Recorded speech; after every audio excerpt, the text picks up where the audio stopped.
Top Gun. I assume the movies are 100% accurate, and that's exactly how it was for you. Like, are you pretty good at You volleyball? nailed it. Yeah, movies is basically a documentary. We hit the nail on the head.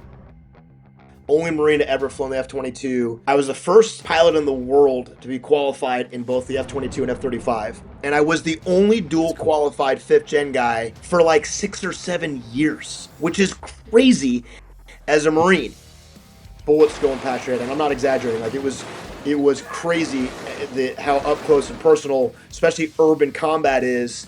You start to see things at a very intense level and much more closely. And I won't lie, like, I really felt in over my head. I felt overwhelmed. The F-35 as a community had to take all these incredibly capable, incredibly competent, deeply rooted cultural histories and turn them into F-35 pilots. That is really hard to do. My program curveballs at 354. JDAM, lights on. Picture 16, 15,000. Yeah, let's do a podcast. What can go wrong? Right Just on. record everything. Well, Chip, man, thanks for joining me on the podcast. I'm excited for this one. This will be a good conversation. You obviously have a very distinguished career with a lot of accomplishments. I mean, we'll probably have to do 2 rounds of this, but I do appreciate you taking the time today. Yeah, dude, this is awesome, man. Thank you. Well, I got to kick it off. I mean, this is first and foremost, Hornet or Viper? I mean, which one? I mean, you've had the privilege of flying both of them. I mean, you obviously know this. You can't help but just be super loyal to your first love. The Hornet for me was the plane as I grew up as a little kid wanting to fly. I love that airplane. When I got to get dual qualled in the Viper, it was like hitting the jackpot. And then there's things in the F-16 that not just better than the Hornet, better than any airplane I've ever flown. The view, I mean, there's just things about the F-16 that are just undeniable. You just don't get as lucky as I do, as most people don't usually get that lucky. To have flown both was the best. There's no way you could pick. There's things that Viper I wouldn't trade for anything. Same with the Hornet. Getting to fly both was just like the coolest thing ever, man. I think with AI now, I can take all the words you just said and I can just make sure it just comes out as the Viper's the best. Yeah. Yeah. So, hey, yeah, I can't agree more. Yeah. Thanks. Yeah. Dude, that jet though, I mean, we flew like slick Block 15s. We didn't even have a centerline pylon. I mean, that jet was just, it was the coolest thing in the world, man. And like I said, the view, there's nothing like that airplane. I love that airplane. The fact that you got to fly, obviously, both those, not to mention the Raptor and the F-35. Yeah. We got a whole host of aviation stuff to talk about. It's pretty cool. Totally. Again, yeah, like you said, not many people get that opportunity to fly a fighter, let alone 2, 3, and 4 of them. So pretty cool. It's crazy, man. Yeah. What was the start to all this? What got you interested in pursuing marine aviation? How'd you go along that path? Yeah.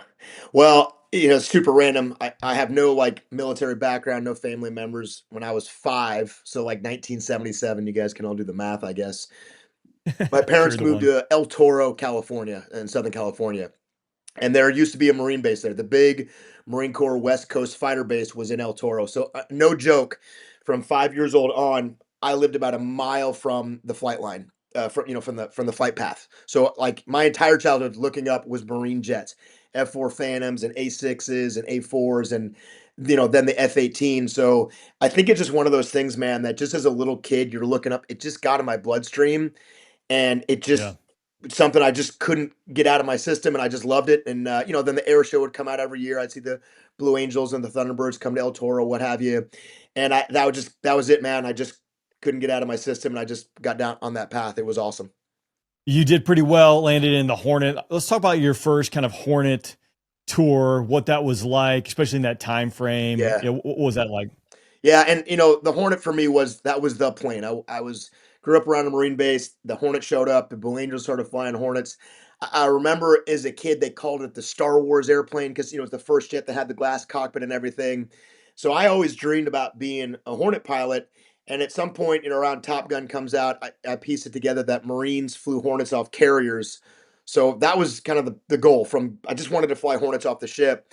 And I ended up, finishing all flight training, got into a West Coast Hornet squadron. El Toro had moved down to Miramar by that time. So I flew at El Toro in the Hornet. I was the last student to fly an F-18 at El Toro and moved the squadron down to Miramar and got stationed in a West Coast Hornet squadron out of San Diego.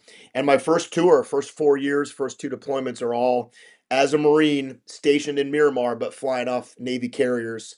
And hundreds and hundreds and hundreds of carrier landings and two full workups, two full deployments, Iraq and Afghanistan. It was a pretty wild time, man. It was pretty crazy. It's cool to hear that full circle. I would like to dig into that just a little bit in some of those deployments. But one aspect you could educate me on in Marine aviation, so I know the Marines operating off the boat in the Hornet up until a certain point, but that went away. Yeah. And now obviously we got the F-35B operating off that, but then also it seems like the Marines are pivoting to the F-35C, buying more variants of the F-35C. It's kind of going back to that traditional, I guess, naval aviation, if I correctly. So let's unpack that just a little bit, like what the evolution of that cycle is and why why is that? Because you got a unique perspective being one of the first F-35B guys. Yeah, and that's our roots, man. We call it TAC air integration, but that's naval aviation. In our core is Navy Marine pilots fly off ships, and we really have, forever, since carrier aviation was really a big thing. When I got into the fleet back in the late '90s, started flying Hornets. We had I can't remember how many, maybe 18 Hornet squadrons. We had a bunch of Hornet squadrons. 4 of them were tethered to Navy air wings, and so really it was just to augment, to make sure the Navy had enough carrier-based squadrons to fill out the air wings on the deployment cycle. So, however many Hornet, Tomcat squadrons there were 4 Marine F-18 squadrons, 2 on the East Coast, 2 on the West Coast. So it's pretty rare to have a Marine flying off ships, but not totally unheard of, small percentage-wise. But we had been with the Navy flying Hornets off carriers, I think, since the early '80s, mid '80s. And that continued up until just a couple years ago when the last Hornet Squadron did its last deployment. I think it was VMFE 323 just a couple years back. But just like you said, the smaller deck carriers, Harriers, and F-35Bs have been on small deck LHAs, et cetera, for decades and decades. But the Marine Corps has F-35Cs now, which is the naval variant, the carrier-based CV variant, and has 2 full-up squadrons and will be more to integrate into big deck carrier aviation. We have 2 squadrons that are in the full-up workup cycle right now, which is awesome. So the Marine Corps, that's part of naval aviation. We love flying with the Navy. We love being part of that. And we love having the best squadron on the boat, which is pretty cool. Well, all right. So in all fairness, I'm always ragging on the F-35B because it gave, the F-35 the canopy bow. I hear you, man. About a canopy bow, right? But turns out everything lands inside that canopy bow. It seems like when you're out there fighting. But what do you think why the pivot? Because again, unless I'm mistaken, I've seen the Marine Corps saying, "Hey, we're actually going to buy more F-35Cs than planned versus the B model." Can you talk to me about maybe the limitations and the differences of the B versus the C and why that? Yeah, and listen, you're not going to hear me shy away from any of the criticisms about any of those things. I mean, I lived that stuff too. You asked early on, F-16 or F-18.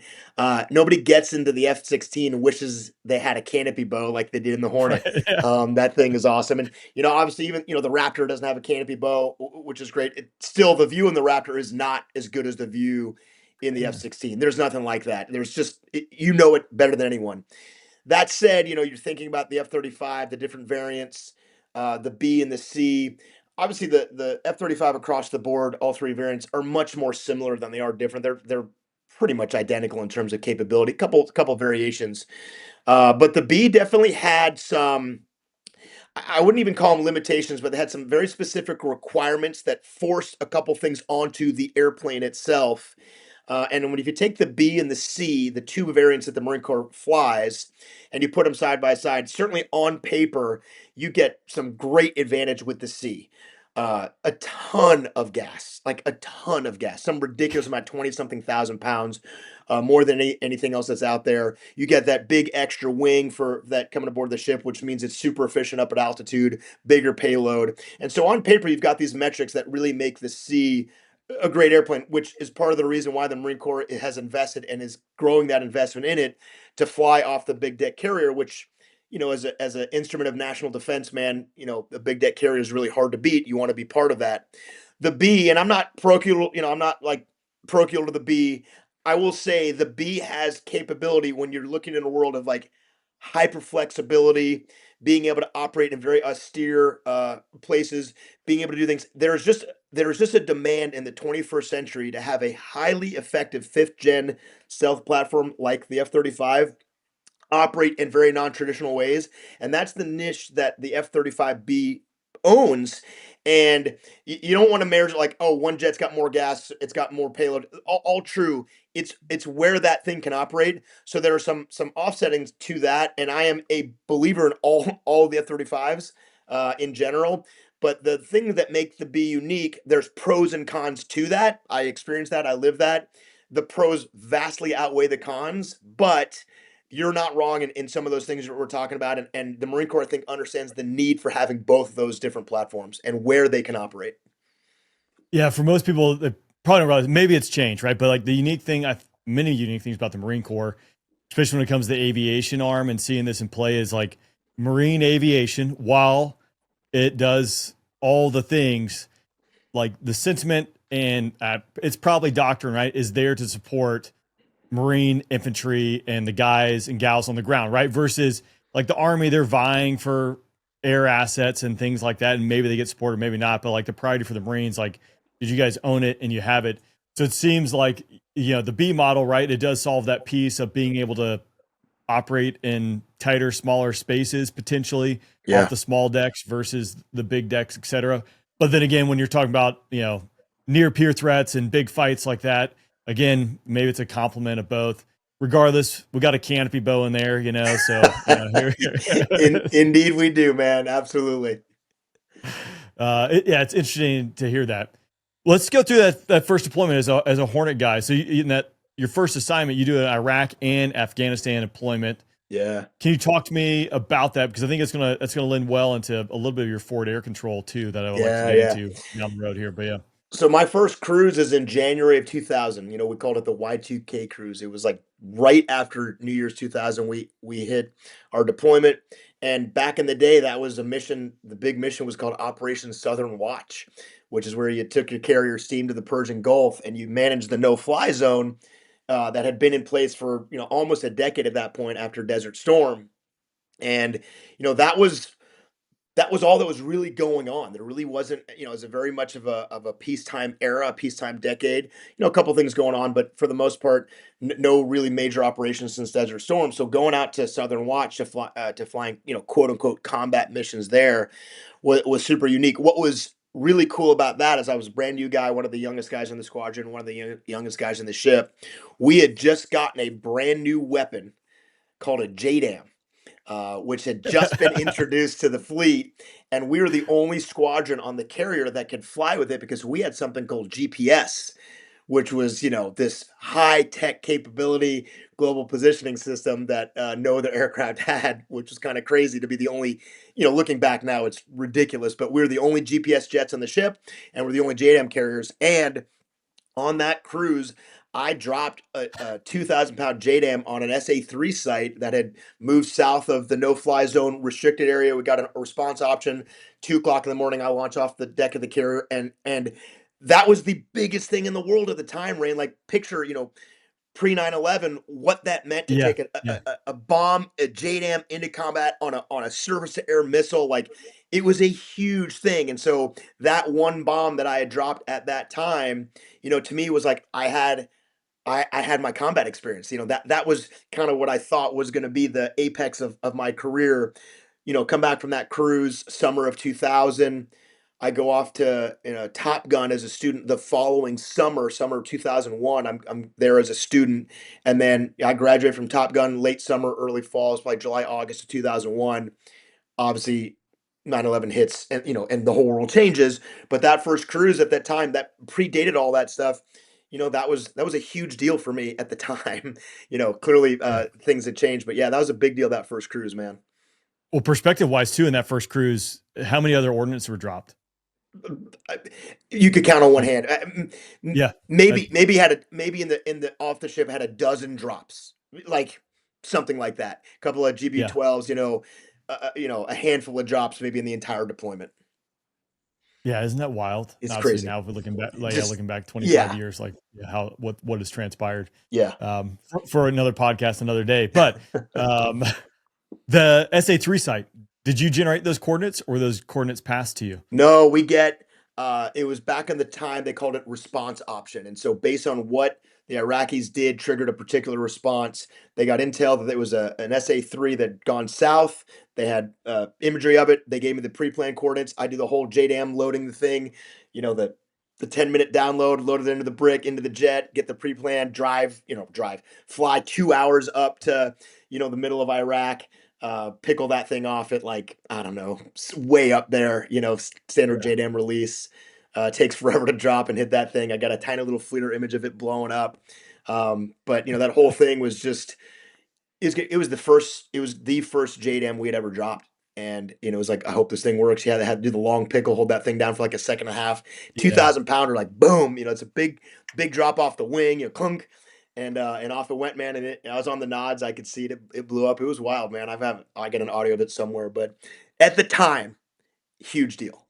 Oh yeah, I can see it. Right. I mean, and if I jump back and I could envision being in that time period too, and just be like, man, that was it. That was it. Like that's probably that's going to be it. That's all. That's you're gonna go do maybe another deployment and sail around the world, but it's probably not gonna be. That's it. And one That's thing, wild. not necessarily super relevant, but from a leadership standpoint, one thing that I remember really well is I was on the schedule for just a standard patrol up in Iraq. And I was the junior guy in the squadron, or one of the most junior dudes in the squadron. And nobody in my squadron, none of us had ever dropped bombs. No, there was just nobody had that experience. Well, when this RO came in, it was hours and hours before the mission. And my squadron commander could have very easily swapped out a more senior guy, could have swapped out. Yes. And he kept me on that mission as part of the air wing. I was going to be the representative for my squadron, and let the junior dude in the squadron on the schedule fly that mission. And I'll be forever grateful for my CO's leadership, which was, hey, this is what our plan. We're not going to change the plan. This guy's capable. He's young, but he can do this. He's trained for this, and let me fly on that mission. Where, by rights, he could have easily bumped me out knowing that someone was going to get to drop live ordnance in combat, on paper. He could have easily done that for himself, and he kept me in there. And I have fond memories of being grateful for his leadership for sticking to the plan and letting me do it. That's a really good perspective. My OIR deployment, I was flying with Blood, who was our DO. I was, a young wingman. I mean, his mission was to get bombs off my jet, that night, right? It's like, and he even said it, which, clearly he could have just taken the drops and done that. The other piece too, this is one, I don't know if it's true or not, right? But the Chinese spy balloon flying across the country and the Raptor shoots it down. Yep. My hope when that happened, I was like, you know what? It'd be great if it was the weapons officer as number one, or the squadron commander or DO. But man, I hope it is the youngest CMR wingman who just finished MQT that took that missile shot. Like that would be, to me, like the ultimate leadership. I mean, again, like this is. I hope that's the case, right? Yeah. That'd be amazing. I don't know if it's true or not. Someone can chime in. No, but your sentiment's spot on, man. I agree with that completely. That's what you want, because again, like you're raising the crop, and that's what you want. Interesting. Indeed. So that was Iraq deployment. 9/11 kicks off. Your second deployment, still like you're on the Stennis. Yeah. So you do another round in that assignment. Yeah, and that's after you go to Top Gun. Yeah, I came back from Top Gun.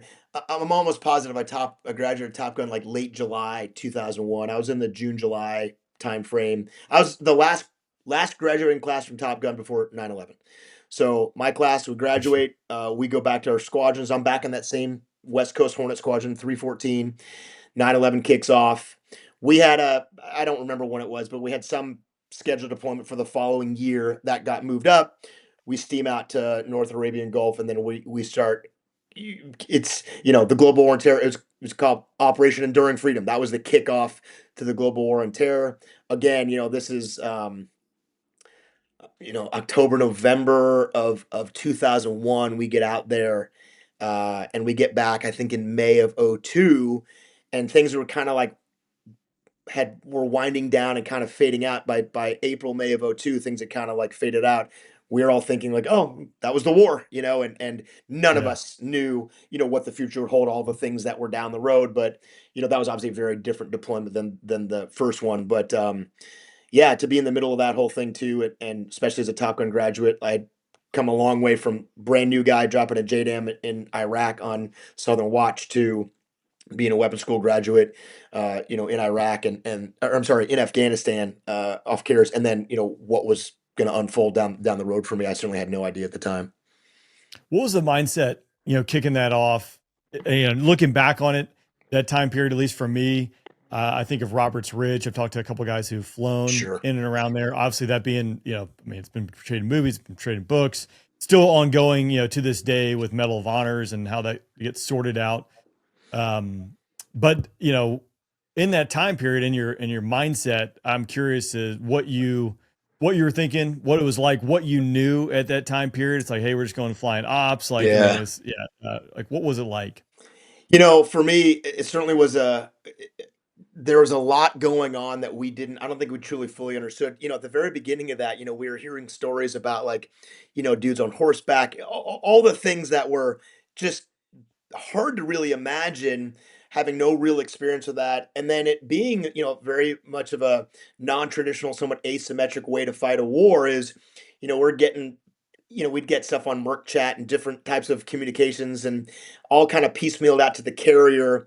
Very little direct comms. If I don't know if there's actually any real direct comms with guys on the ground, or what they were doing or where they were, and any of the major operations. So a lot of it was try to figure out what's going on, try to get a sense of the terrain and geography. We had a fairly flexible loadout of different types of guidance, laser guide, GPS guided, some free fall stuff, to be flexible, to be supportive. Hopefully the radio, check-in process would work, to get to the right people at the right time. But the name of the game at that time was just flexibility. And I think a lot of the flexibility came from, we just didn't really know, us in the air wing off the carrier getting up to Afghanistan, didn't really know exactly what was going on. The ground scheme of maneuver was not very clean and clear of, forward line of troops, this unit here, this unit there. So it was just kind of a little bit of a pickup game for certain times, and flexibility. And this as well as I do, like that's an inherently important attribute to be successful in the cockpit, is you got to be super flexible. And I might be crossing streams between Desert Storm and the early days of Enduring Freedom. But, the carrier aviation piece of it, what I find interesting, obviously the connectivity piece. I mean, that's still like an issue, from emissions and things like that.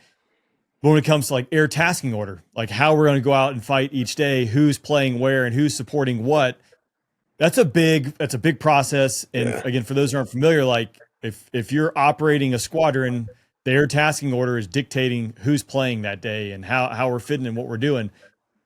Getting that, like I know it used to have to be flown out, like the paper copy out to the boat or picked up or sent back. And this is not a small thing. Like it, guys have geeked out with Excel docs to translate what's going on. Like it's no small feat.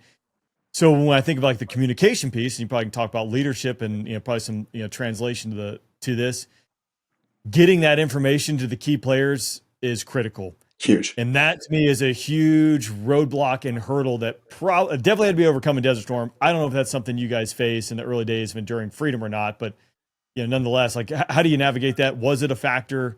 What are your thoughts on that? Yeah, I have certainly have recollection of like learning how to read an ATO. And that we were a place where we were digital, you'd get on Sipper and you'd wait for those things. What's always unique about the carrier is the time reversion of how long it takes to prep, that's different from land base. And so the ATO process for us was always like what we were going to be tasked with, what I think the SCL, the standard conventional load, the different expectations you bring. The carrier has to plan this stuff way in advance. Like it's not easy to just have a jet at a certain place at a certain time with a certain loadout, whereas land base is a lot more flexible. So we had is that because like moving planes around literally on the boat? And, that's exactly right. Okay. And by the way, like they run in cycles. So like, our Afghanistan missions were 7-hour missions. They were launched from the ship, get overhead, get gas, an hour and a half up the driveway, get gas, go to your on station, 2 or 3 refuels, and come home. And so the cycling and timing of on and off the carrier, that logistics thing in and of itself, forget about where you're going. Just the logistics of the carrier aircraft themselves, in the hangar deck, on the flight deck, launching, recovering. It is it is a massive choreography. And so we were always fighting with, as soon as we could get the ATO, we'd find out, oh, hey, this is the loadout we were expecting, or maybe we had a different expectation for loadout because the mission we got tasked was a little bit different. That means the loadout has to change a little bit. You're not just running out to the WEPS guys on the flight line, it's the entire ship process of changing it. So the ship logistically is a really demanding environment, and that was early days of air tasking orders. It was all new to all of us. That was definitely a learn as you go process, no doubt. Late 2001. Yeah.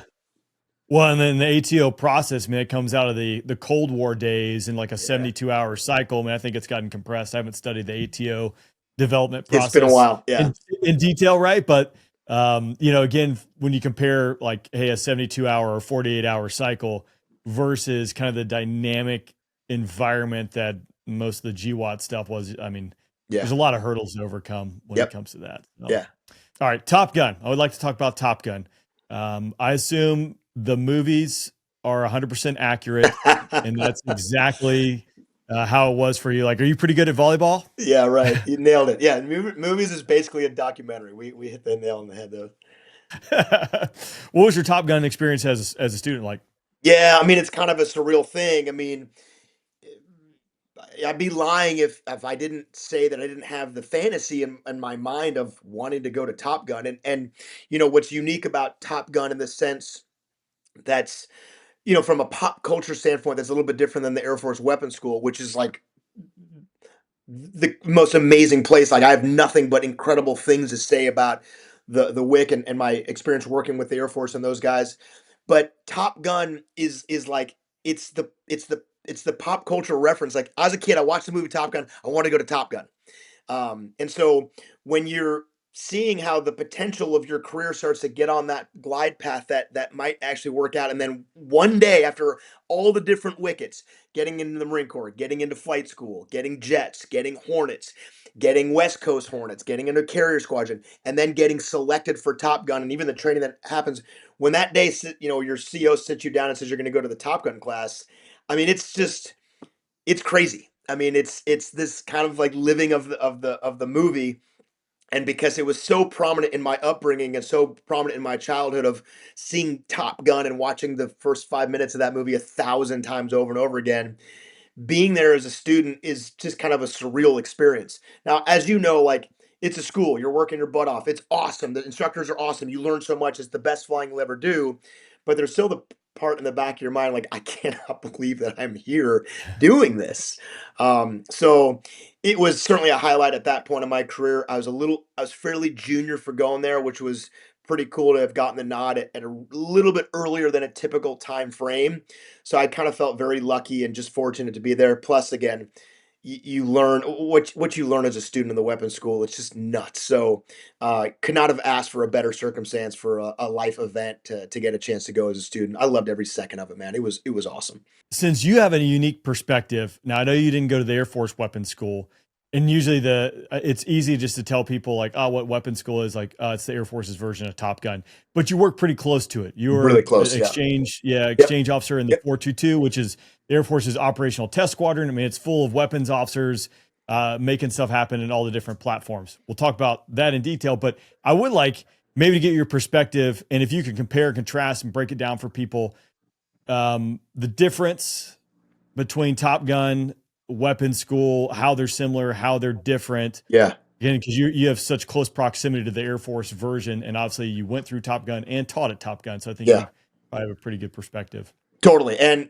my time at the 422, we shared jets with the WIC. The 422 and 433rd were hand in hand, early in the Raptor as well, too. So you're, thinking the time frame from 8 to 11.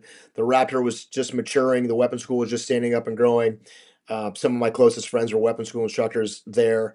And as a Marine, you will not hear a bigger advocate of the Air Force than you will for me. I'm a huge believer in the Air Force, and so I'm a proponent of all things. I long since outgrew like the parochial, service related biases that we all have as a Marine. I flew a ton with the Navy. I flew a ton with the Air Force. Just awesome.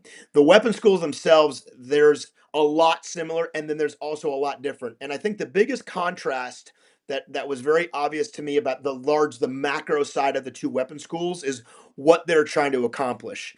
The Navy, naval aviation, it's mostly Navy, a couple Marines.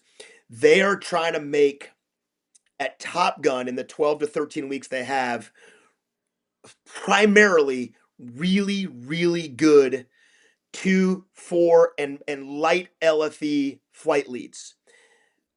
And the integration that the Navy has when they take their Top Gun graduates to do integrated, like big integration stuff, we do that at a different place at Air Wing training. That's when we're starting to incorporate all these other things going on. The Top Gun and WIC are really, really similar until about the halfway point for Top Gun. And then the latter half of WIC, WIC is 5 months, what is it? Like, I'm trying to remember how many weeks is it? It's like 28 weeks or something, just trying to do the math. I'm sure that's wrong. Is that right? 20 weeks, whatever.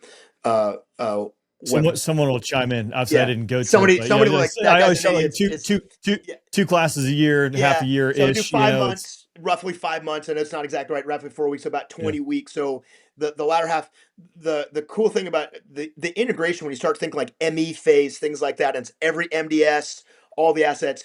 The Air Force Weapons School continues to do that.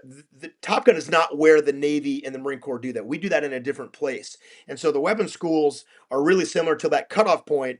But what an Air Force weapons school student gets is significantly more robust in the latter half. But up until that point, it's really similar. I mean, you're starting with BFM, 2-ship, 4-ship, ACM, up to like 8-ship, more integrated stuff. Where the Air Force WIC does this remarkable thing, and if anybody's ever been a part of ME phase, and certainly even just the fact that red flags come out to Nellis and the weapons school is there, there is no other version of that in the world, what the Air Force can bring to bear. And I think that's where the Air Force sees this massive benefit of what they put their WIC students through to have this capacity on this much larger scale. The Navy Marine Corps focus, and there's variations of this. Even my bros will probably message me and yell at me for saying it somewhat this way. But in a generic way, we are building really good 4-ship flight leads and really good small LFE leads because that's how we're going to operate off carriers. That's how we're going to go to war for the most part. And you probably even know this as a Viper guy, like most of the time you're going to war is as 2-ship or a 4-ship. And if it's a 4-ship, you're probably splitting off as a 2-ship. And there's a reasonable chance in the last 25 years that you went as a 2-ship, you went north, I went south. And so it's really focused in that regard. And where the variation is a different thing. And I'm not advocating pro or con. I think they're both incredible. We need them all. But that's where the biggest split is between the two. In the end, if you want to hear a Marine tell you how great the Air Force Weapons School is, I'm the guy to ask because I got nothing but good things to say about the WIC. And the same with Top Gun and the Marine Corps Weapons School. I don't have any of this service-related bias at all. I've seen it all. You guys are awesome. I mean, the WIC is awesome. ME is awesome. Red Flag is awesome. You want to fly fighters out of Nellis. The training up in the ranges, nothing beats it. So it's as good as it gets. Yeah, it's all good until you have to be Red Air for F-15C TI tactical intercept and listen to them the entire time. But other than that, I think that's a good perspective too. As we're talking about like the B and the C model, kind of doing everything. We talk about fighter integration, the strengths and weaknesses, but that's another good perspective. And now, like Operation Midnight Hammer in my mind is a great way of giving the public a view of like, hey, the capstone of weapons school is that, right? Yes. You have air, you have cyber, you have space, you have low observable assets, you got 4th gen, 5th gen, everyone in the mix coming to bear to bring the might of the United States wherever we want, whenever we want to do it, So that to me, like the capstone of weapons school, like it's being able to execute that type mission, right? But then perfect. Like you said too, the last 25 years, it's usually, hey, we're going to do yo-yo ops and you're going to the tanker and I'm going to be, here talking to the JTAC. So you hit the nail on the head, Rain. That you nailed that whole thing is exactly right. I'm fully aligned with you there. Well, okay, I guess we're done. So that was good. That's an interesting perspective. Again, you have such a unique view of that, having come from the Marine Corps and then going like do the 422 exchange. We do have obviously a handful of exchanges throughout the Air Force, throughout DoD, right? Yeah. To me, that 422 would be a very coveted position because you have all the major weapon systems when it comes to fighters. Yeah, I guess B1s, they got representation there. I don't know if they do or not. No, none But of I mean, the like, none of the heavies. Yeah. you know, to me, like such a cool environment to have all the fighters right there, and you are getting the new toys, working on the new tactics, trying things out. That had to be a really cool experience to go do that. I mean, come on, man. Like the only Marine to ever fly the F-22. I mean, it's just a joke. It's ridiculous that I got to do that. Plus, it's all the things you said. So it's Nellis 2008, Raptor. It's the 422. It's all the things that go on at Nellis that you were aware of that are just nothing better.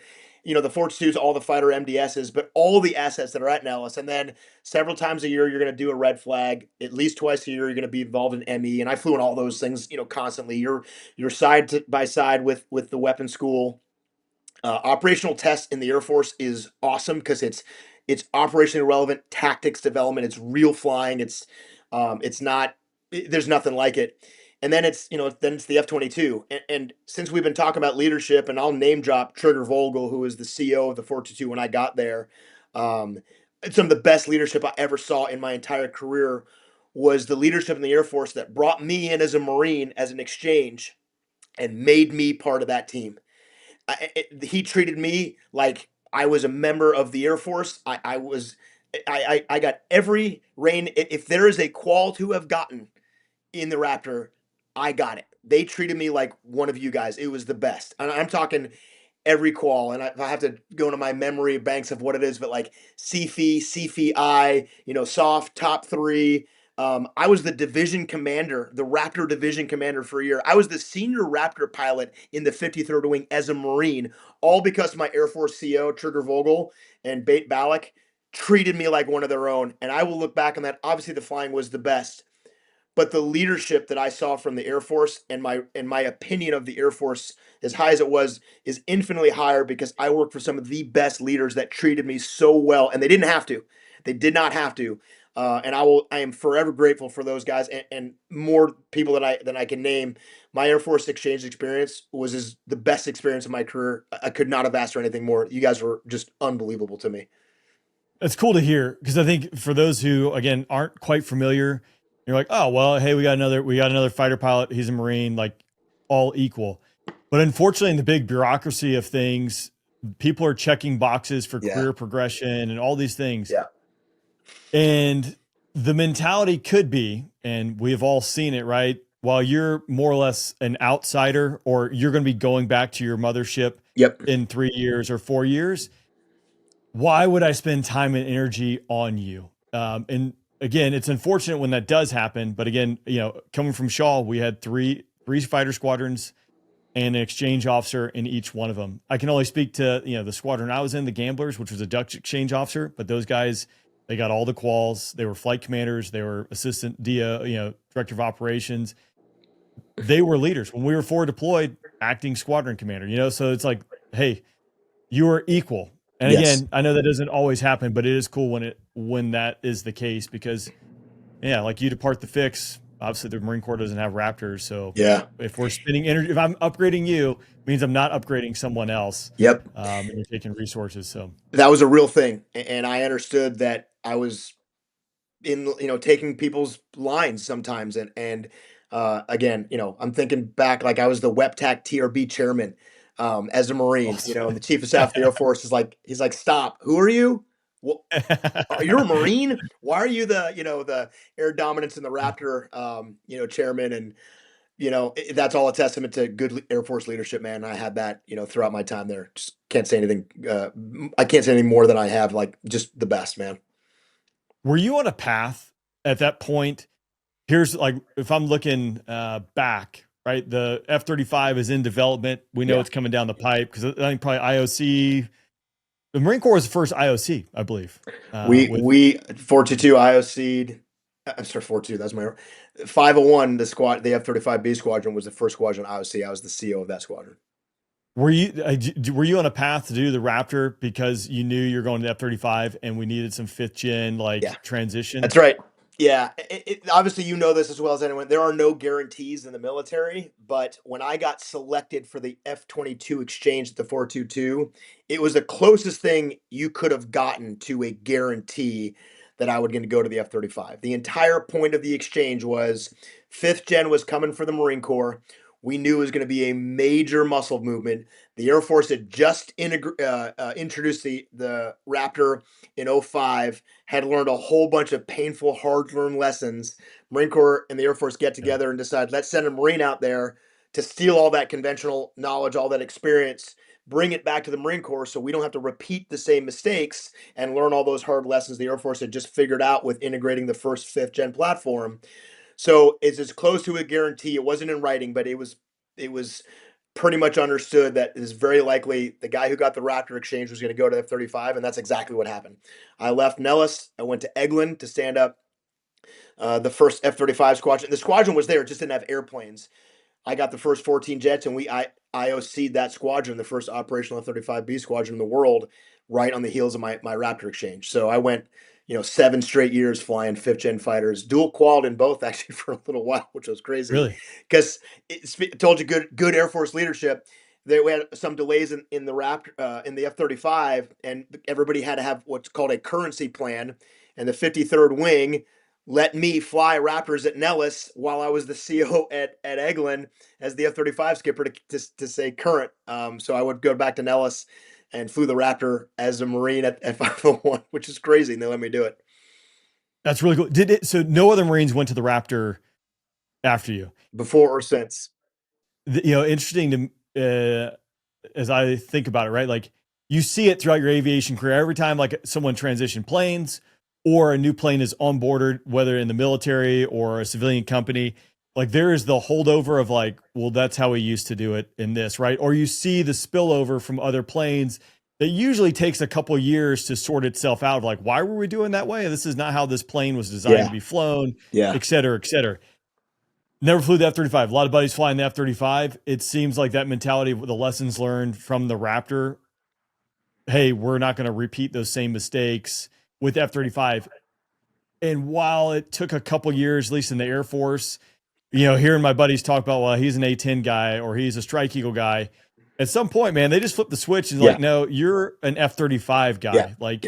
This plane is flown this way. Yep. But that's a big ask to onboard a new, a 5th generation fighter, bring guys in through a transition, and then like also figure out how do we best employ this plane, which, oh, by the way, is going through constant block upgrades. Totally. And each upgrade is going to be like, boom, hey, here's new magic. And it's going to change how you implement and how you utilize that tool. Talk to me about, some of the challenges with that. You hit the nail on the head, man. It is no small task. It was not easy. I don't have any math to prove it, but it takes about 6 months for that light switch to flip, if at all. Sometimes people resist it. I lived that, certainly. Yeah. I even thinking about it now, just how crazy it was. Only Marine to ever flown the F-22. I was the first pilot in the world to be qualified in both the F-22 and F-35. And I was the only dual qualified 5th-gen guy for like 6 or 7 years, which is crazy as a Marine. Yeah. But when I stood up the first F-35 squadron, we started doing all the tactics and all the development. We were the only squadron. I was leveraging all my Raptor experience.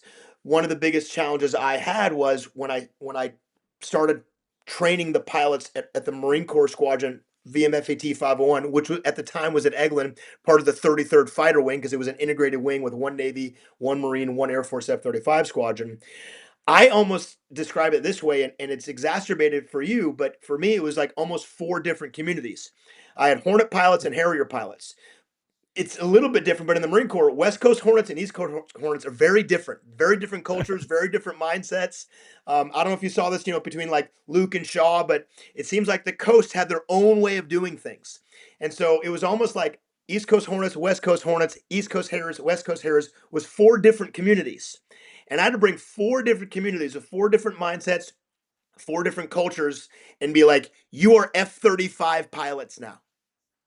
You're not a East Coast Harrier dude, not a West Coast Hornet dude. We are F-35 pilots. And it's basically like saying, like everything you know, everything you think, everything you do doesn't apply anymore. And listen, man, that's an assault on our ego. I wrote about this in my learning to fly the F-22 at Tyndall, and what a total like meltdown I had trying to figure out how Air Force and 5th gen work. And I was a disaster at first, man. It was so hard. And then we take those 4 communities and make them F-35B pilots. And now we're integrating with the Air Force squadron right next door to the 58th. Awesome squadron. But they've got Vipers. They've got A-10s. They had an Eagle guy. They had no Raptor guys, which is crazy because that's what they needed more than anything. They had Strike Eagles. So you take all those communities, and you know this as well as anyone, and I learned this at the 422, those MDSs, they're all different. Their culture, we're all different. All different. And one of the best things I got to do at Nellis flying Raptors was one of the projects that I ran as operational test lead was 5th gen integration. So I led and essentially wrote the test report on how Raptor integrates with all the 4th gen MDSs. And that included Navy Marines, by the way. So Hornets, Eagles, Vipers, and I make the joke, like, we even let the Strike Eagles do a little air-to-air with us. We have to bash the Strike Eagles at least once every podcast. So we even let the Dark Rays do it. And I had some joke back in the day where I mentioned that. How we integrated those airplanes is all different. All different. So the F-35 as a community had to take all these incredibly capable, incredibly competent, deeply rooted cultural histories and turn them into F-35 pilots. That is really hard to do. Like, hard to overstate how difficult that is.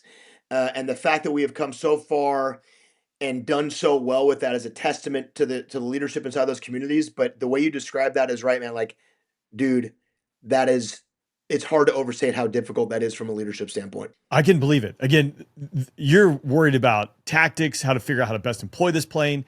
And I think, again, another example, the unclassified version for those who are listening, like I got 2, one being I'm down in the Raptor briefing rooms at Tyndall before that got wiped off the face of Hurricane Michael. And there are whiteboards and there are chalkboards, right? And the chalkboards being a holdover from the Eagle community. They love their chalk, right? Totally. But like if that, right, that mentality, just think about how that, propagates throughout everything else that's done, and just how challenging it is to kind of overcome and battle that, right? Like that's a tough ask. I remember one of the first service integration things we did. The first thing we're talking about was just what formation we were going to push in. We're going to push in a wall, and someone said offset battle box, and someone said we don't say box, we say container, and like all of a sudden, like within about 30 seconds, dude, this thing divested into like this full-on argument of like how we're going to push. How are we going to push? And like Viper guys had their own mindsets, Eagle guys had their own mindsets, Hornet guys, we all had, and we are all so sure we are all right. And so you can imagine, what some of those throwdowns were, just trying to let go of some of that long history too. So it was quite a challenging time. The most fun you could ever have, because that's what you want to be doing, is figuring out how to build and develop tactics for brand new airplanes. Freaking awesome. But dude, not easy, man. Big personalities, a lot of experience and success. I mean, you can't look at the C model community and say anything other than like, well, what you guys did worked, so we should probably be listening to you. Same thing for Viper. Like, so all these platforms steeped in incredible success in their history, and they brought with them strong opinions, rightfully so, because what they had been doing had been working for so long. You kind of have to get that stuff off the table and in a lot of ways start fresh, which is not easy to do, man. Not easy to do. Yeah. But cool environment to be a part of, right? Something new. And then everyone in that room wants to win. Yes. Right. Make it the best. Yep. Just balancing, It was a good time, man. Yeah. That's who's going to win. Technical question here, which I'm curious about, since you, again, go from the Raptor with a HUD to the F-35 and its magical helmet. I mean, this is just something out of curiosity. Like what was that like and how different? I mean, obviously you got used to it, I'm sure, but you want a HUD or you want a helmet? What do you want? You want a helmet. Yeah. It's super intuitive. Yeah. You don't want a HUD, man. Picture the view in the Viper without a HUD. It's already the best view in the world. And now you're like that little thing, like, it's the helmet. Like like everything. People have asked me, like, what was it like going from the Hornet to the Viper with the side stick? And I'm like, it took about 15 seconds. It's just so intuitive. It's so easy that it really, something you think would be really difficult really wasn't. Now, I'm getting a little bit off topic, but there are some funny things about Hornet and Viper. So I was dual qualled, which I flew them both at the same time. There are times at Top Gun, I'd finish a Hornet ride, I'd get out of my jet on the flight line, and I'd have my Viper harness in my helmet bag. I'd walk across the flight line and get into a Viper takeoff. Like, America. Good living, man. Yeah, exactly. But there was like this, I think it's called negative transfer, if I remember the term. And one of the things I remember very specifically, like the seat switch in the Hornet is by your bottom left, kind of by your left thigh, and the canopy switch in your Hornet is on your right side, like underneath the canopy sill. If I'm not mistaken, it's like, I think the canopy switch in the Viper is on your left side and the seat switch is on your right side. So like little things like, oh, I want to raise and lower the seat. You like, if you're in your Hornet brain, you might go for the canopy switch. Little things like that. There was always these things I was fighting against, of these muscle memory habitual things that you couldn't help but revert to. And the Hornet Viper at the same time, mostly the same, but the differences were like, it would slow you down. Like, am I touching the canopy switch here as I'm trying to move the seat? Little things. The helmet is super, super intuitive. Like, it takes, once it's fitted and it's all good to go.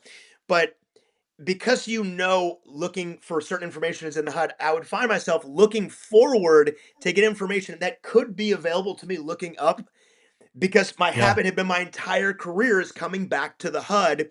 Because this with JHEMICs, we'd get cool stuff, but you would lose stuff looking off bore sight. And so you'd have to come back. It's still kind of true and when you bring the helmet back to the front, it gives you a more of a heads-up-ish display. But it had more than enough to not have to do that. I would find myself coming back inside the cockpit unnecessarily over and over again until you start to build that habit. Once you got used to everything that was there and when it was there, and it varied from looking forward to looking sideways, dude, the helmet it's so much easier, man. It's so much better and it's so much more intuitive. And then you have NVGs built into it. You get the DAS built into it. Again, you got to cross the bridge 6 months. Once you cross that bridge, there really is no going back, man. It's so much easier, but it's also like very, very easy, very intuitive. It's not hard. It's more just your resistance to change. But once you get it, you're like, oh, this is good living, man. Yeah, I was thinking about it. I was like, man, obviously I'm thinking the JHEMICs, obviously Q and a 9X. I mean, that's probably the bread and the butter most of the time there. Like, how much information was I really processing with airspeed and altitude? I was probably going through the floor and it was just right there. 100%. Yeah. So yeah, no big deal. Interesting. Well, I know too, like, obviously, I mean, that helmet, it does seem like it's magical. And I imagine there's a lot of science and technology and math that goes into making that happen.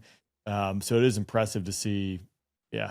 And the NVGs alone too, if like I can just not have these things or switching it out. The biggest moment for me was like, if it was one of those night turn day sorties in Iraq and you're like, all right, I got to get my JHEMICs on and like not bend one of these pins and cost, $15,000 or $20,000 or whatever it was. Or pray your NVG batteries didn't die. Like, I'm going to swap out NVG batteries. Honestly, the biggest thing for me was the lip light and the mask. I mean, not having a lip light at night. And I remember it was actually at Nellis.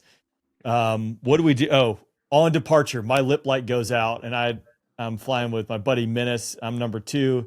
And I'm like, this night is going to be terrible, on the radio. And he's like, what's up? I'm like, my lip light just went out. He's like, well, it can't get any worse from here. And then they switch to the north recovery, like a 3 arrival. So you have to do that, crazy. Oh my gosh, this thing can't get any worse. But well, in the canopy bow on the Hornet, there's a little light that you can move and shine on your kneeboard. So there's one upside to a canopy bow. Put them in everything we got. That's why I need that lip light. Jumping back a little bit. So you go back as a Top Gun instructor in your career. I would like to, from an instructor standpoint, what did you like? What defines success for students? What do you see students struggle with? Like, what sets students apart? Like, when you're looking overall, like what makes a winner? What makes someone who maybe they don't have it? Yeah, kind of wild. And this is where I think the similarities between the weapons schools, a WIC instructor and a Top Gun instructor, cut from the same piece of cloth. Their attributes, their behaviors, and what they're looking for from the students. a lot of similarities in the cultures of the weapons school instructors on both the services.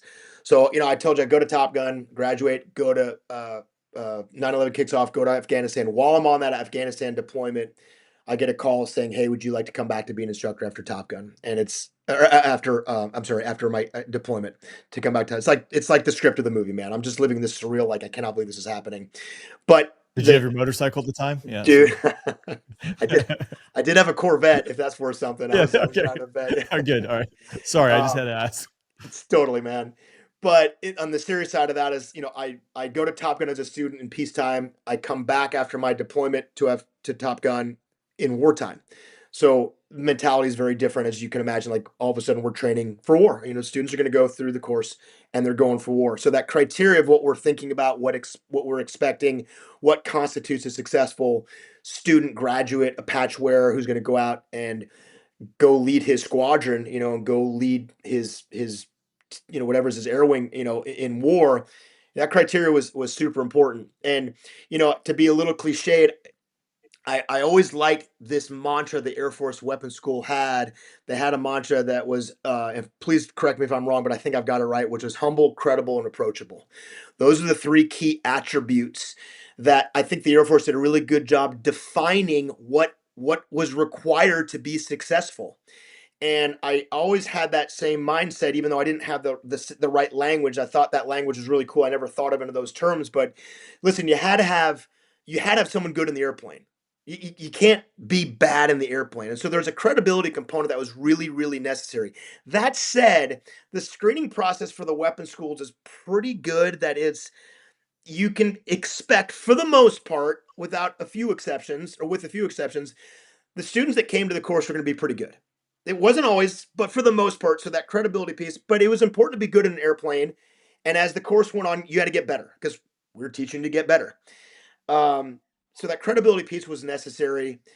The humility piece, I think, is where the biggest challenge always was, because humility to me was really, can you listen and learn? So I can come back from my flight with Rain, and if I'm like, hey, Rain, here's some things to think about, here's some things to improve on, and here's where we're making mistakes, here's where we want to get better. Your ego has to be open-minded to what I'm saying. You have to be willing to listen to me. And part of that problem could be we come back from a flight, it might be a really good flight.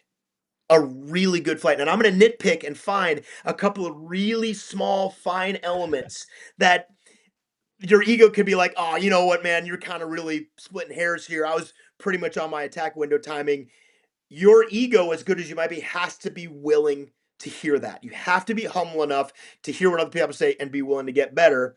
And I think the piece that the Air Force, I thought, added, which I thought was really an interesting way of putting it, is this concept of approachability, because really the job of the weapons school wasn't just to teach pilots to be really good. You had to be able to teach that yourself to other people. That is a massive differentiator. And if you know this as well as anyone, dude, sometimes the best pilots in the squadron were jerks and nobody liked them and they weren't approachable, which meant you could have all the resident knowledge in the world, be the smartest guy there and be the best dude in the airplane.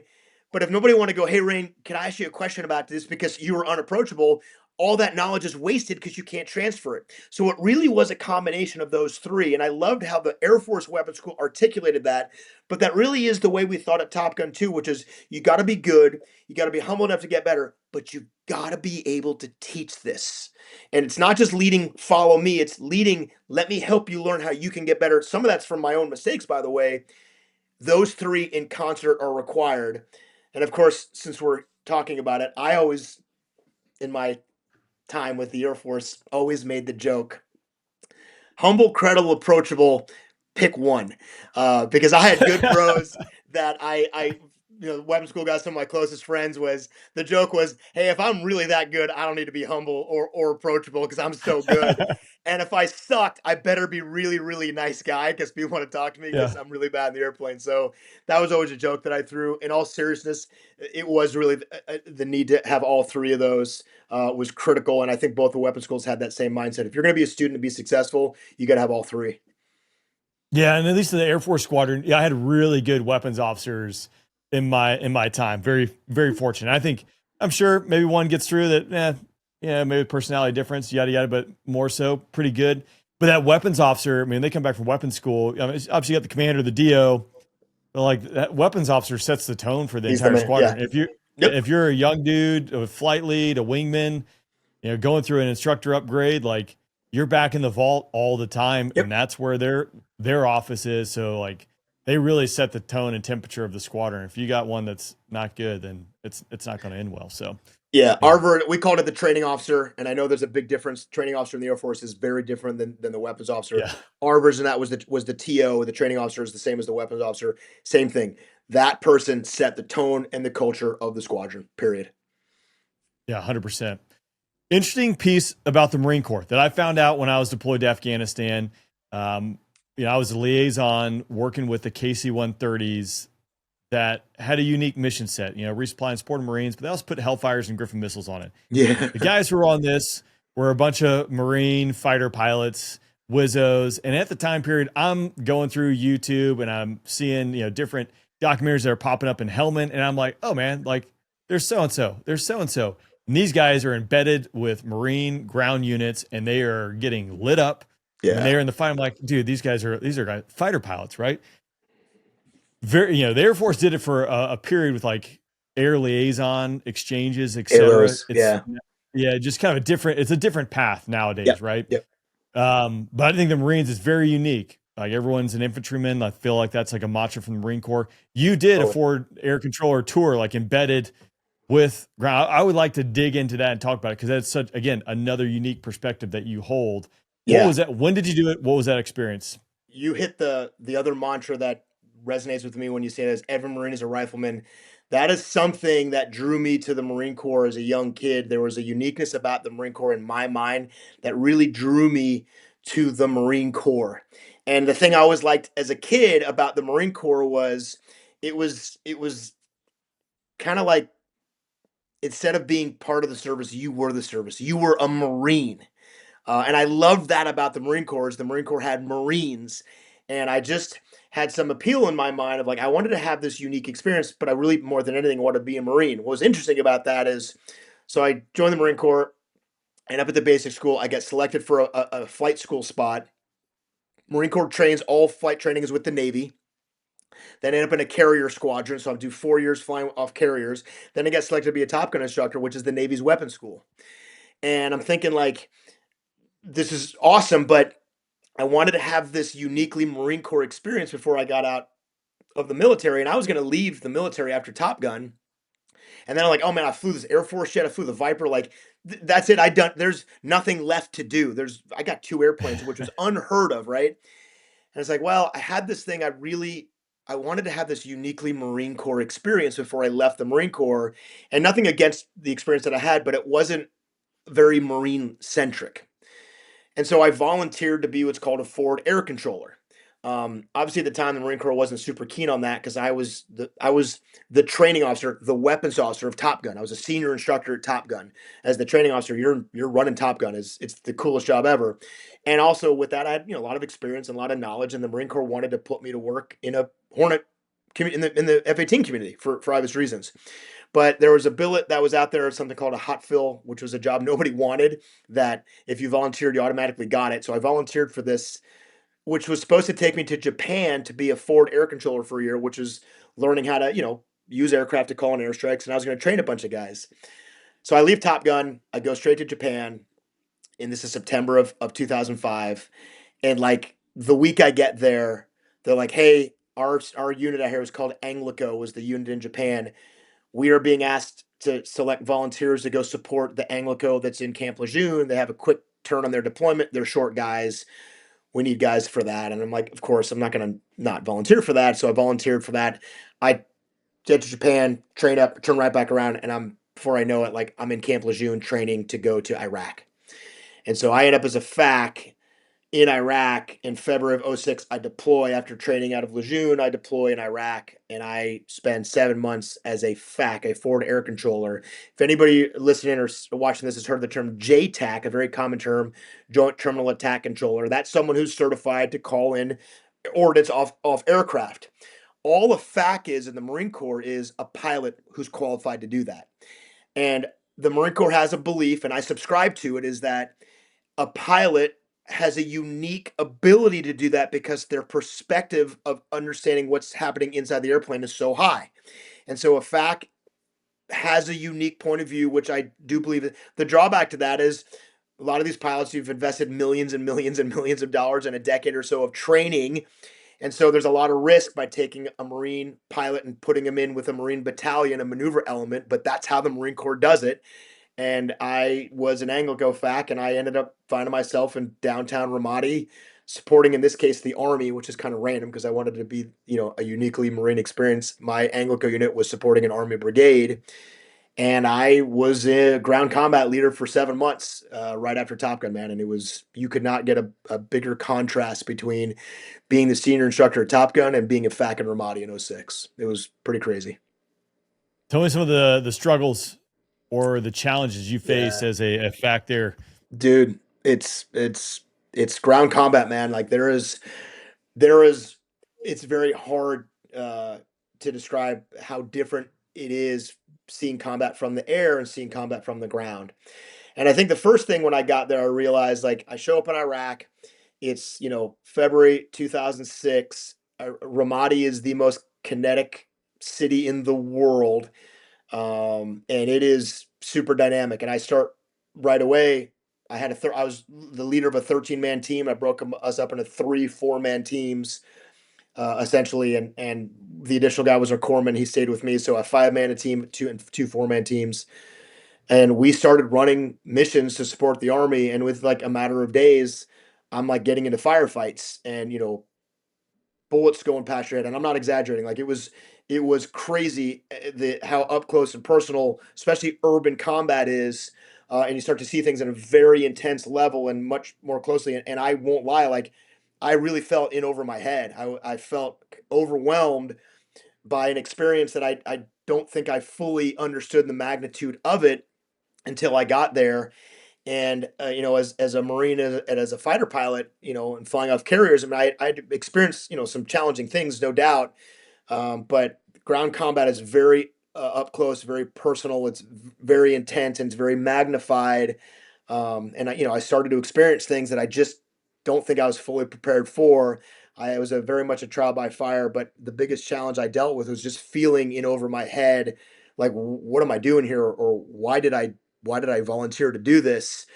And am I going to be able to get through this? It was a tough deployment, man. It took me some time to get my feet under me. I was very fortunate. The Army was incredible. These are some of the most hardened warriors I've ever served with. They taught me a lot. And you probably know this too. When I got there around the same time, a SEAL team showed up. And this was Jocko Willink's SEAL team, Task Unit Bruiser. Our teams essentially integrated or worked really, really closely together. So I spent a lot of my missions with SEALs. And these dudes are awesome, as you can imagine. They're the best. And so I was very lucky to get indoctrinated by the right people to help me get through a really, really tough deployment. I was extremely busy, saw a lot of things I never really expected, but it was definitely the highlight of my Marine Corps career. And my time in the military was that FAC tour. For me, as I think about it, I mean, I've flown over Ramadi. And good sorties, bad sorties, everything in between, at least for me and the way I think about it, like it was pretty easy to separate the majority of the stuff, right? Like, cause it's coming through a TV screen, right? Like you're obviously in it, but then I'm driving, 2 hours, 4 hours back home. And then midnight chow or, whatever it might be, like, at least for me, like as a pretty easy disconnect. Obviously quite different when you're in the fight 24/7 nonstop. And as you said, like that was pretty challenging times. What were some of the things that you did to get through it? I mean, was it just brute force strength? Hey, like I got no other choice. What was the mindset? Well, this as well as anyone. One of the best things to deal with stress and chaos is to be busy. You don't want to be sitting around just watching what's going on. And that happens in an airplane. Like there's a lot going on in an airplane, but you're busy. And that's a good thing. It keeps your attention, it keeps you focused. I was never not busy there. And so one of the things is like, hey, I didn't have a lot of time to just sit around contemplating my bad life choices that brought me to Ramadi.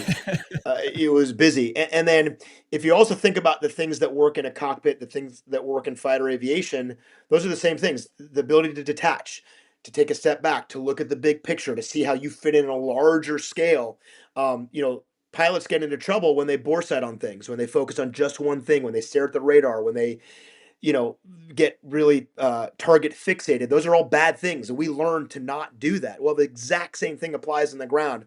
It has a different perspective and certainly a different point of view, but the things that I learned how to do to be successful in the cockpit were the same attributes to be successful on the ground. I just had to get comfortable with the setting and tell myself, like, all right, I know this looks different. It certainly feels different, but the tools that I have to be able to survive and thrive here are the exact same ones. And so I really leveraged all those same hard lessons that you and I both learned, that all pilots learned.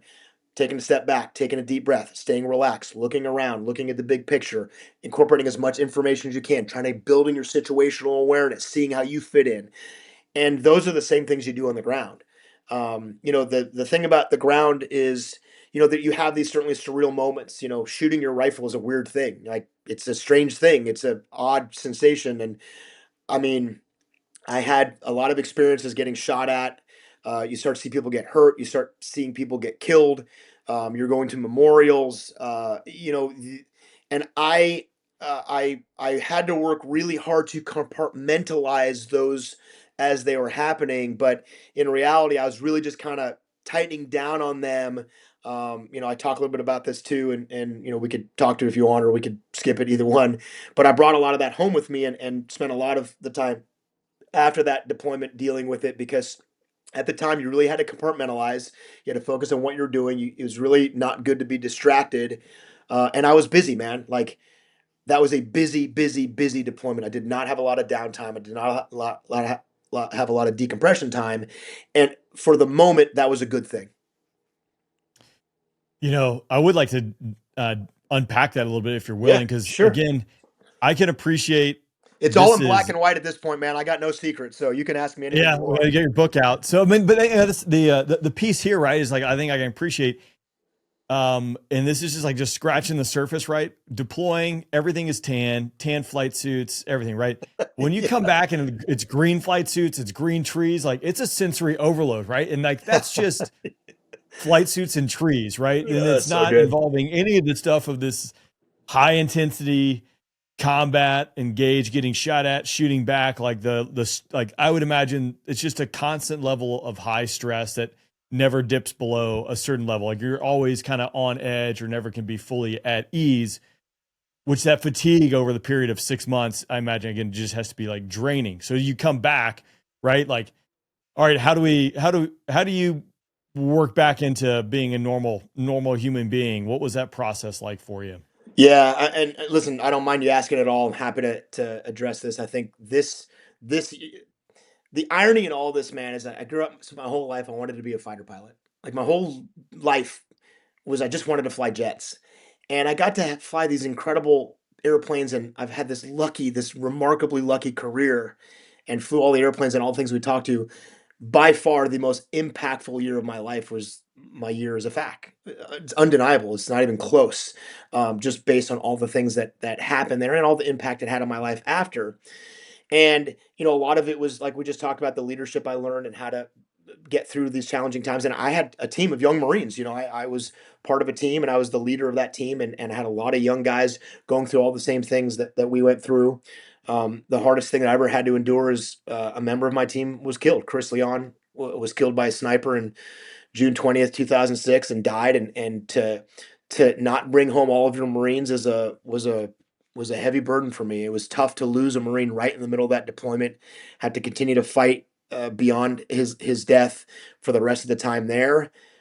All those things weighed on me, weighed extremely heavily, and those are things that certainly defined my career much more so than things I did in an airplane. But when you get back from that, I think what I came to recognize was I came back with the burden. I came back with the burden of not bringing home all my men, and I came back with the burden of realizing I had done what you just described, which is just kind of compartmentalizing, focusing on the task at hand, focusing on the mission, being hyper focused on getting us through that. And then when I came home, I don't think I had a very good sense of how much I was hanging on to until I got home. And the first alert to me that I came home and had some work to do was the drive home from the airport. When I flew home from my deployment, I landed in San Diego, and probably the best thing that came out of that deployment when I took the orders to go on this FAC tour, it gave me orders to San Diego, back to Miramar, back to Hornet Squadron.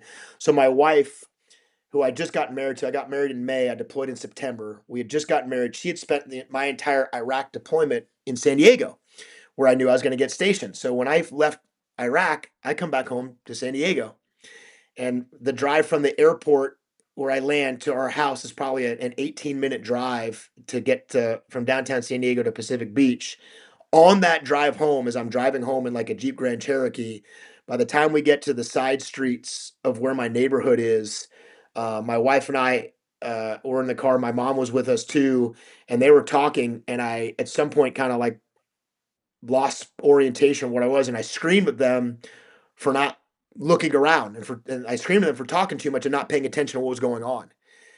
And I kind of turned over and I screamed like, "Shut up," or "Stop talking." And obviously I trying to catch my breath here telling this story, but like it freaked me out. It certainly freaked them out, and I was like, Yeah. "Holy cow, what was that?" Like I'm in Pacific Beach in San Diego, and I just completely lost my frame of reference, and I was frustrated with the vehicle occupants for not scanning for IEDs, and I yelled at them for not paying attention. And it was like a huge slap in the face. So that's like 15 minutes into my return. The Yeah. first night we go to, I wake up, the first night in my own bed in however long it had been with my wife. And I wake up with this pretty crazy nightmare about a grenade blowing up. And I wake up, my heart's racing, I'm in a cold sweat, I'm freaking out. My wife is staring at me. And so within the first 12 hours of me being home, I'm like, hey, there's a problem here. Like it was not a slow, like I knew right away, like immediately there was a problem. And I wrote about this because I wanted to be honest with this, with the people that are paying attention to it. Um, I did not have to wrestle with whether or not I had a problem. It was just front and center. And so the only good that came from that was the absolute slap in the face of like, hey, dude, you got to deal with this. This is not a small thing. This is not going to go away. But that time period I can appreciate. I mean, it's much more talked about now. Like we're talking about it now. I venture to say if we backed this up 20 years ago, most guys would not talk about this. It'd be kind of bottled up, and you would just deal with it on your own, because there's a stigma associated with it. And especially being a pilot, there's a lot that comes with the mental health piece, and getting into a jet, and like whether you can do that again or not. So, Yeah. I guess, how did you unpack that and deal with it? And again, I appreciate the fact that like that's a pretty challenging time period, because maybe just again, if we backed up, like post-traumatic stress disorder, post-traumatic stress, like I think that was just kind of being talked about more and more in that time frame. Well, certainly it wasn't anything I wanted to talk about. I can tell you that for sure, right? Like, and so my initial reaction was this constant wrestling of the honesty in my own head of like, hey, dude, that's not normal behavior, which clearly, Rain, it's not normal behavior. Right. The acknowledgement that my wife knew it was not normal behavior, but I was so happy to be home. I was so happy to be alive. I was so elated to be with her that I think I certainly tried to shrug it off. And, I think it was an interesting combination because, like I said, my wife and I had just gotten married. Not to go into too much detail, but we dated and got engaged while I was at Top Gun.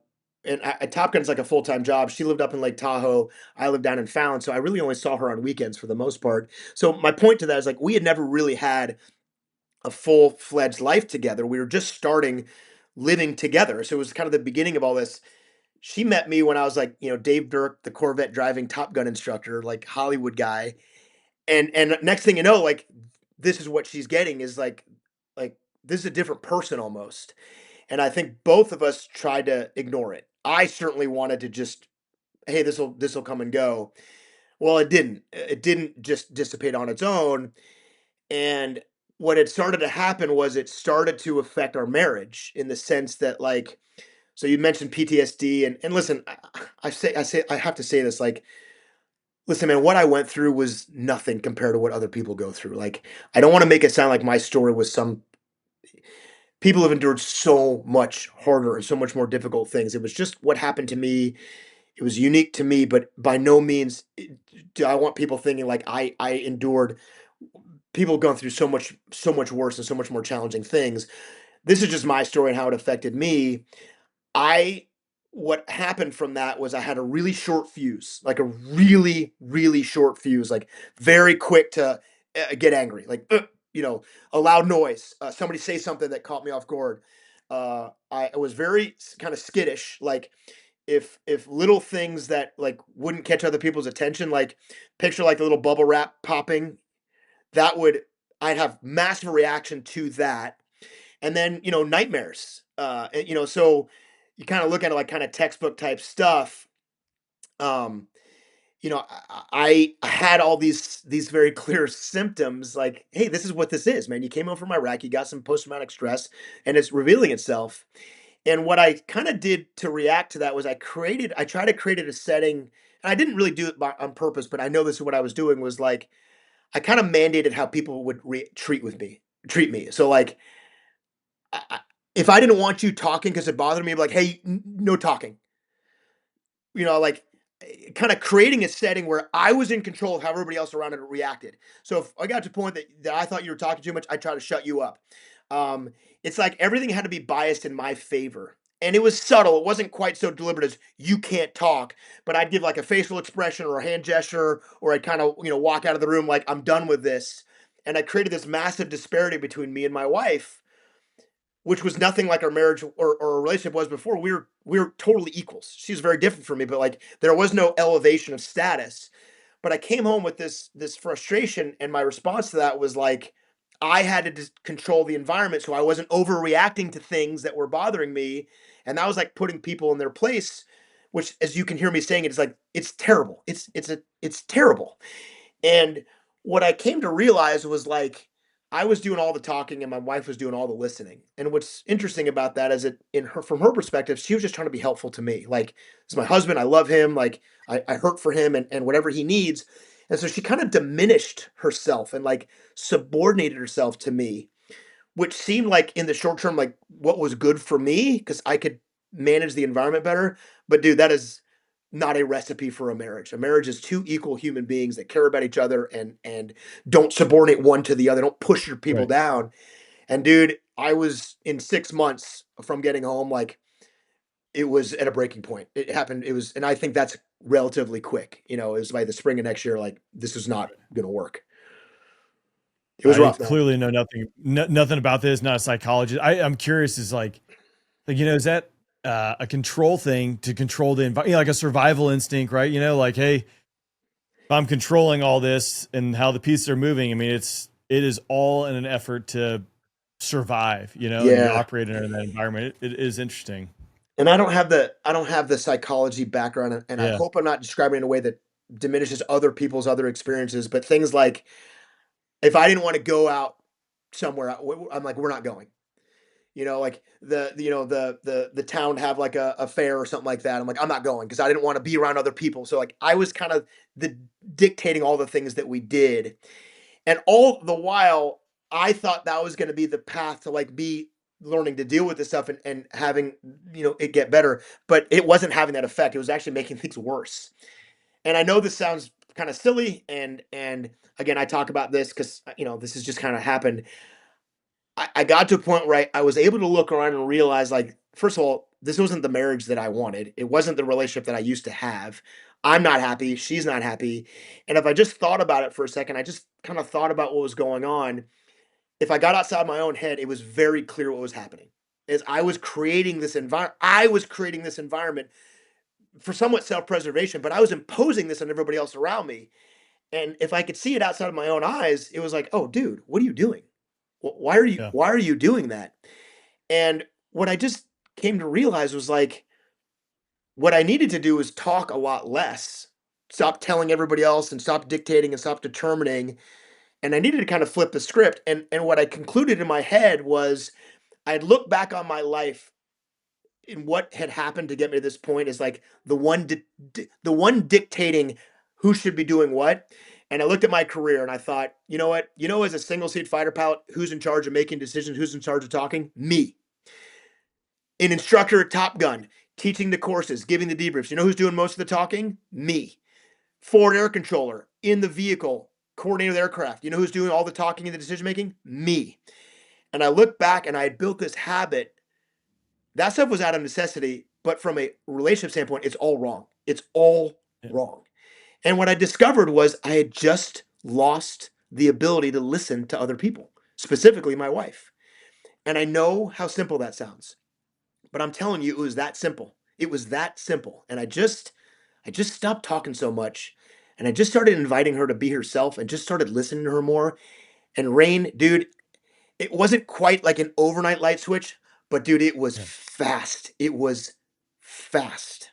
And it made things, I just stopped talking and I just started listening, to include like listening to my own brain. Like those nightmares, I'd wake up and I'd feel like the reason I was having these nightmares, like something was bothering me. And then I was like ignoring that thing. I'm like, don't ignore, just listen. What's going on? I'm like, oh, I'm frustrated at this or whatever it might have been, some work thing or some. And I just stopped talking so much. I started listening more, and it changed everything, man. And it was life changing.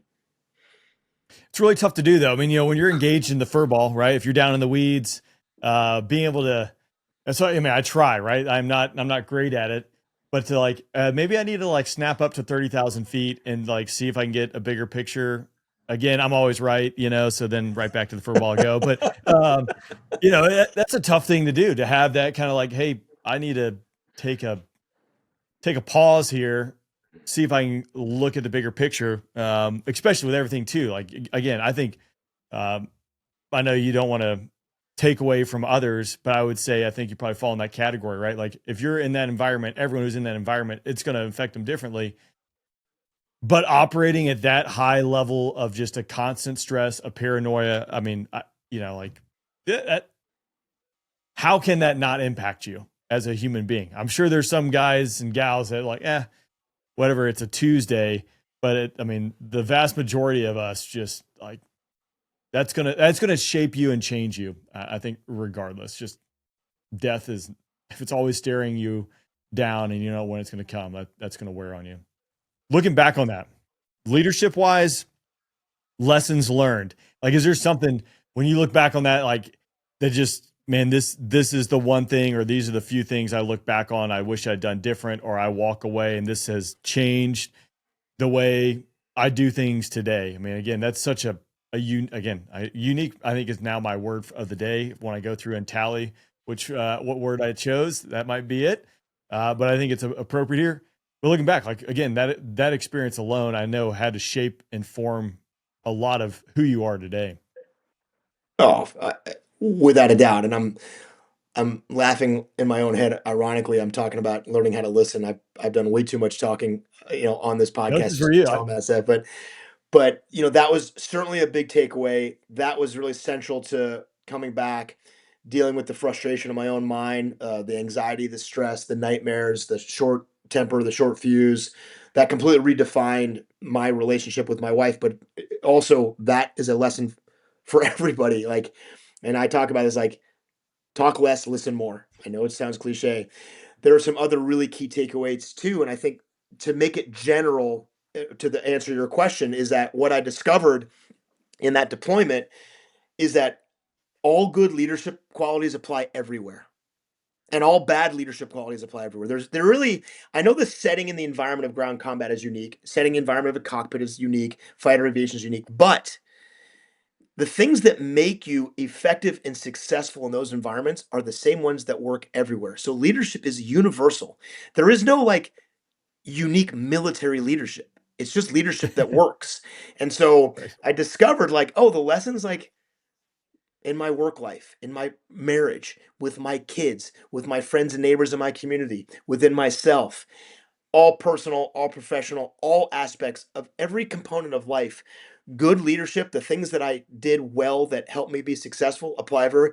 The places where I struggled and did not do well and had bad leadership behaviors, apply everywhere too. And so it really became the universality of that leadership's the most important thing on the battlefield. Leadership's the most important thing in every aspect of life.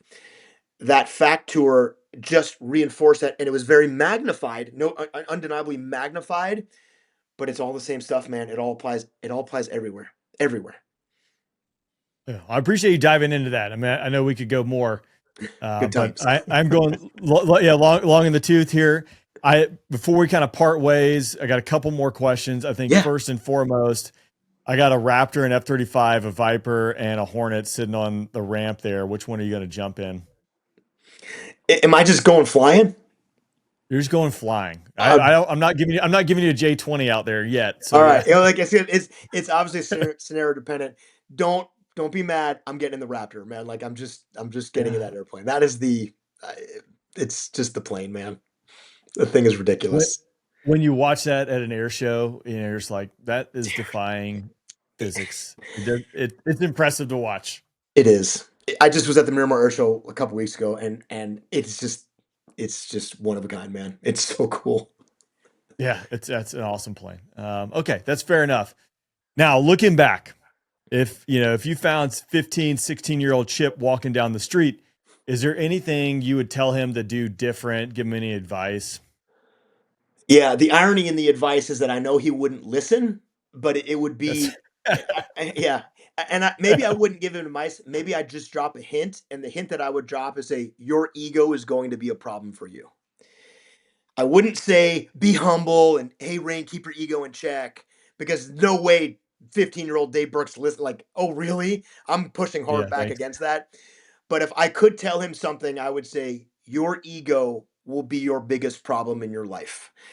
And it's just a reminder to plant that seed of like, that's where your problems are going to come from, is your own ego, and maybe help that kid realize that he needs to be a little more humble would be a good lesson. I don't know if he's listening, Yeah, but that's I'm fair. going to try. Yeah, I love the fact too. You're not the first person to say he wouldn't listen, but two, just to strip it away. Don't pontificate and just make it really simple. That's what I need. And still to this day, just like hit me in the face, like, yeah, okay, copy shot, got it.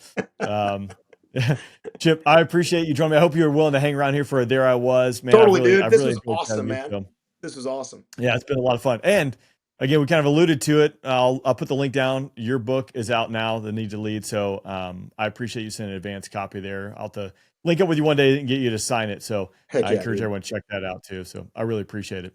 Thanks, bro. Appreciate it.